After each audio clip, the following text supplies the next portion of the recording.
So how are you considering them, Vice? Allergic ako sa mga politiko ngayon. Consider lang nila ako. So mga ilan sila VP na naman, including Attorney Banzo? Apat na.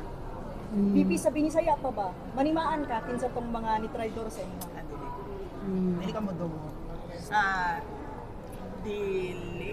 I don't take it personally. Kasi, para sa akin ba, yung ginawa nila sa akin, personal yun sa akin. So, bilang isang politician, natural na ganun ang gagawin sa iyo. So, wala lang yan sa akin. Pero ang ginawa nila sa bayan, yung corruption at yung abuso nila, hindi yan personal sa akin.